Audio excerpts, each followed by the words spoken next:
আগরতলা শহরে পানীয় জল সার্ভিস দেওয়ার ক্ষেত্রে ড্রিঙ্কিং ওয়াটারের ক্ষেত্রে কিছু কিছু সমস্যা নিয়ে আলোচনা আছে। বিভিন্ন ওয়ার্ডে দেখা যায় জলের সমস্যা আছে পরিবেশ দেওয়ার ক্ষেত্রে। সেক্ষেত্রে আজকে আগরতলা মিউনিসিপ্যাল কর্পোরেশন এবং জল বোর্ড, ত্রিপুরা জল বোর্ডের একটা গুরুত্বপূর্ণ সভা হয়েছে। এখানে আমাদের জল বোর্ডের সিও সাহেব আছেন এবং চিফ ইঞ্জিনিয়ার আছেন, আধিকারিক আছেন, আমাদের ডেপুটি মেয়র সহ আমাদের এমএসসি মেম্বারগণ, জোনাল চেয়ারম্যানগণ। একটা গুরুত্বপূর্ণ সভা আলোচনার মধ্যে মত বিনিময় হয়েছে এবং যে জায়গায় পানীয় জলের সমস্যা, যেসব ওয়ার্ডগুলিতে যে জায়গাগুলিতে সেগুলি কীভাবে সমাধান করা যায় এবং আমাদের কী কী জল বোর্ড আমাদেরকে আশ্বস্ত করেছেন, কী কী প্রজেক্ট নেওয়া হয়েছে। আমরা দেখেছি যে আমাদের যত বাড়ি আছে আগরতলা শহরে আহত হয়েছে, তার মধ্যে আমরা প্রায় 17,377 জনকে আমরা কানেকশন দিতে পারিনি এখন অবধি। এগুলোর জন্য প্রজেক্ট তৈরি করা হয়েছে। আগামী দিন অমৃত এবং ওয়ানের যেগুলি কাজগুলি আছে সেগুলি আমরা চালু করব।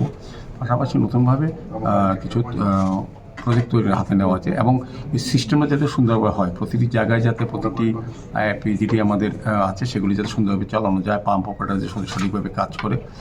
এবং বিশেষ করে একটা গুরুত্বপূর্ণ আলোচনা হয়েছে এর মধ্যেও স্মার্ট সিটি লিমিটেড এখন সারা শহরে কাজ করছে। কোথাও কোথাও দেখা যায় যে যোগাযোগের অভাবে বা কমিউনিকেশনের জন্য কিন্তু যখন তারা কাজ করছেন জলের লাইন কেটে যাচ্ছে, ইলেকট্রিক্যাল লাইন ডিস্টার্ব হচ্ছে বা গ্যাস লাইনের প্রবলেম হচ্ছে, সেগুলো যাতে না হয়। এবং জল বোর্ড নিজেরা তারা একটা নতুন ব্যবস্থাপনা করছে। যেমন এখন কোথাও ফায়ার সার্ভিস আগুন লাগলে ফায়ার সার্ভিস সঙ্গে সঙ্গে ফোন করলে যায় বা টিএনসিসির গাড়ি যায়। এখন তারাও একটা আর্জেন্ট একটা টিম এটা করছে না করেছে, যেটার সঙ্গে সঙ্গেই তারা ইউনিফর্ম পরা থাকবে যে জল মানুষের কমপ্লেন যখন করবে যে তার লাইনটা কেটে গেছে, জল পাচ্ছে না বা এখন প্রয়োজন, জল বোর্ড থেকে লোক গিয়ে তারা ড্রেস করা জানতে পারবে যে কমপ্লেনটা মানুষ করেছে যে আমার বাড়িতে জল পায় না বা লাইনটা কেটে গেছে, রাস্তার জল বেরোচ্ছে, সঙ্গে সঙ্গে তারা যে অ্যাকশন নিচ্ছে এটা কিন্তু মানুষ জানতে পারবে।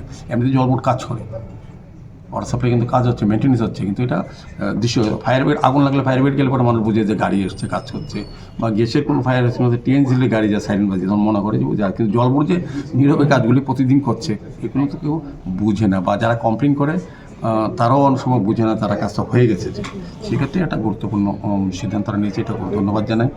সার্বিকভাবে আমি বলবো এটা শহরবাসীকে একটু, যেহেতু সারা শহরে কাজ হচ্ছে, কিছুটা অসুবিধার সম্মুখীন হতে হচ্ছে, সেক্ষেত্রে সহযোগিতা করতে হবে। আমরা জল বোর্ডের সিও সাহেবকেও বাবুকে অনুরোধ করেছি, উনিও দেখবেন বলেছেন। যেহেতু জলের বিষয়টা একটা খুব স্পর্শগত বিষয়, লাইনটা কেটে গেলে যেমন জলও পান না বা নোংরা জলও এটা ঢুকতে পারে, অসুবিধা হতে পারে। তো সেই ক্ষেত্রে গুরুত্ব সহকারে তারা এই জিনিসটা দেখবেন। তো আমার মনে হয় শহরবাসীকে একটু সহযোগিতা করতে হবে। সার্বিকভাবে আমি জল বোর্ডের যারা এসছেন সিও সাহেব সহ চিফ ইঞ্জিনিয়ার সহ সবাইকে ধন্যবাদ জানাচ্ছি। ইমার্জেন্সির কত নাম্বার থেকে? হ্যাঁ, এটা টোল নাম্বার থাকবে, টোল ফ্রি নাম্বার থাকবে, ইমার্জেন্সি নাম্বার, তো সবটাই ব্যবস্থাপনা করা আছে যাতে দ্রুত সারাই ক্ষেত্রে অনেক সময় করবে এবং তারা জানাবে, তারা প্রেস মিটে জানিয়ে দেবে। কারণ অনেক সময় মানুষ জানে না কোথায় কমপ্লেন করতে হবে, রাত্রিবেলা যদি এরকম ইনসিডেন্ট হয় বা অ্যাক্সিডেন্ট হয় কী করতে হবে। এটা জল বোর্ডের কাছে গেলে পরে সঙ্গে সঙ্গে অন্যান্য দপ্তর যেভাবে কাজ করে সেভাবে বিসিস তারাও কাজগুলি করবেন। তো এটা একটা ভালো হবে আমার মনে হয়। আর সার্বিক আগরতলা শহরে পানীয় জলের আগের থেকে যে ক্রাইসিস অনেকটা কেটে গেছে এবং বিভিন্ন আলোচনা হয়েছে যে জলের যে শুকা মরশুমে জল জমিয়েছে, কীভাবে মানুষের সাপ্লাই দেওয়া হবে, প্রত্যেকে জল আনা হবে, সোর্স কীভাবে তৈরি করা হবে, এটা মোটামুটি সার্বিক সব বিষয়ে আলোচনা হয়েছে। আমার মনে হয় এটাতে আগরতলা শহরবাসী উপকৃত।